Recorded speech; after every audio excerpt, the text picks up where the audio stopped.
Is your prologue important? Is it too lengthy? Are you focused on your protagonist? That's what we're going to talk about today on Kingdom Echoes. This is a follow up to the first video that we made.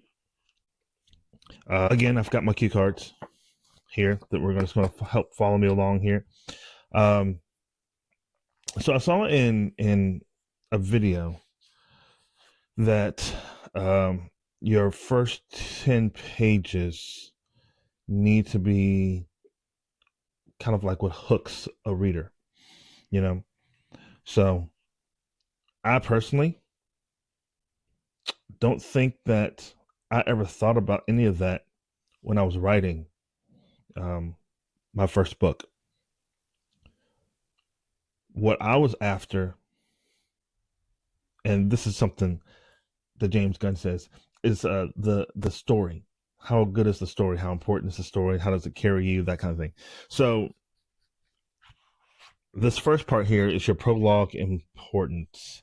Mine is. It's the setup for the whole mindset of the book.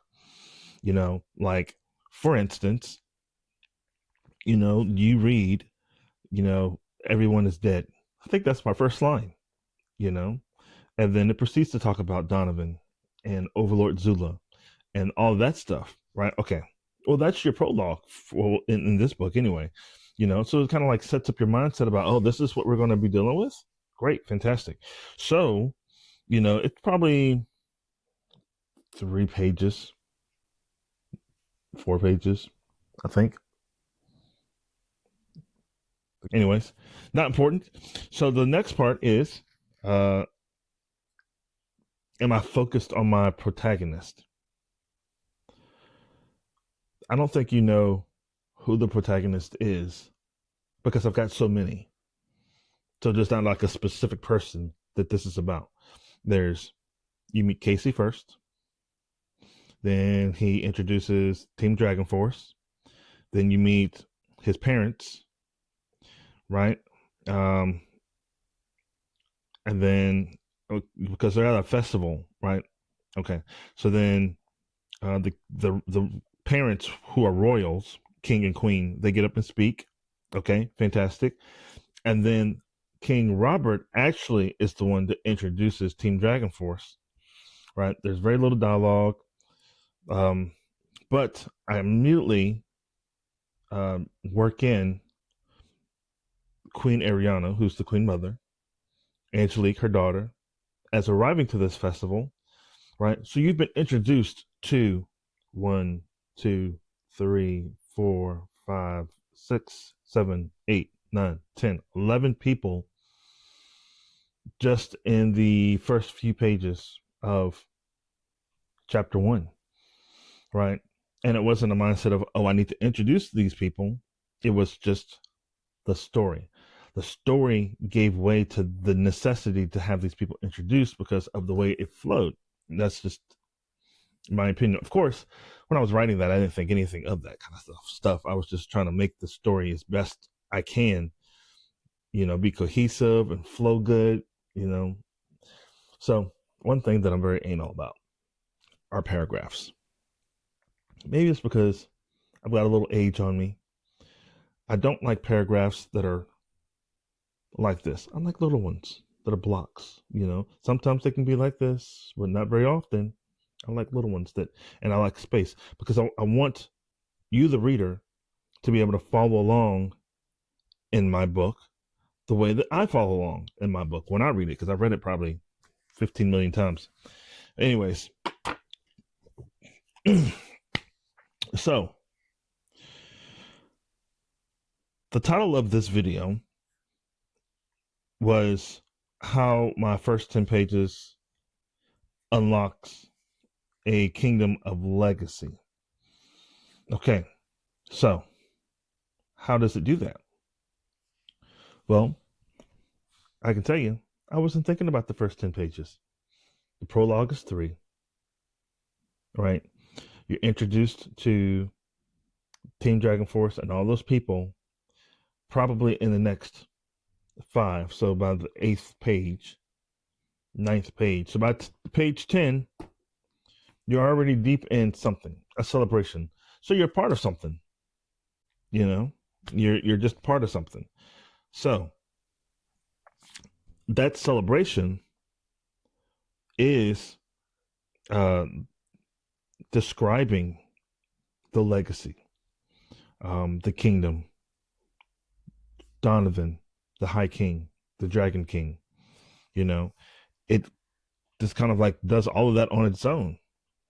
So, prologue important? Yes. Too lengthy? I don't think so. Am I focused on my protagonists? I think I'm focused on all of them. The ones that are going to be very important in this story, you meet them when you need to meet them, all through the book. Also, um, it's not the beginning of a story. The book starts in the middle of something much bigger that you don't know about yet. So, I guess what I'm saying is, as a writer, do I think it's important to have a short prologue or one that's not too lengthy? Yes. I think that it should be used when necessary to get certain points out that are important to the story. Um, I'll give an example. So, in James Gunn's Superman, he opens with that scroll of text, right? And then you kind of go straight into Superman falling into the ice, right? He just got his butt beat. So, if I looked at that, what would my prologue be for that? My prologue would be, if I was writing that, it would be glimpses or flashbacks to those things he described, you know, still with the same kind of thing. So think about like in the comic book, which is pretty much what my books are, you know, long form. Think about the box, right? That would have the image in it, right? And then at the top left corner, right corner, whatever, you know, it would be at, it would have his first thing, right? And then it would show that. And then the next thing would have the next thing that he wrote, and it would show that picture, and then so on and so forth, right? So I would probably, if it's just words and not pictures, I would probably describe that, you know, in each section. And that would be probably about, you know, 2 or 3 pages most, boom. And then straight into that opening scene of him crashing. That would be the opening of the book. So prologues are important if you use them correctly, which I definitely feel that I have, you know, toot my own horn there. But yeah, so I described how my first 10 pages unlock a kingdom of legacy for me, right? We covered the prologue, how important it is, that it shouldn't be too lengthy. You know, I kind of covered how I'm focused on my protagonists because there's many of them, right? Not just one specific one leading the charge. You know, it's an ensemble. And we talked about how my story isn't in the beginning, kind of like Superman, you're not getting that introduction to, oh, he's from Krypton and he came to Earth and he crashed and all this and all that. We've seen enough of that, you know. And I'm of the same mindset that I like that type of storytelling where it's like it doesn't give you that origin unless you really, really, really need it. Now I touch on mine quite a bit throughout the book, so you kind of have an idea that something came before it, but it's not the main focus. It's not everything that you don't really need to know, because of course my whole series is a saga, right? And those kind of things will unfold as necessary as we go. Anyways, this has been Kingdom Echoes, and I appreciate you tuning in, and like and subscribe and wait for the next thing that they're out there, right? This is all about me being an author and what I've learned so far. So keep tuning in. Look forward to hearing from you. And thank you so much for watching.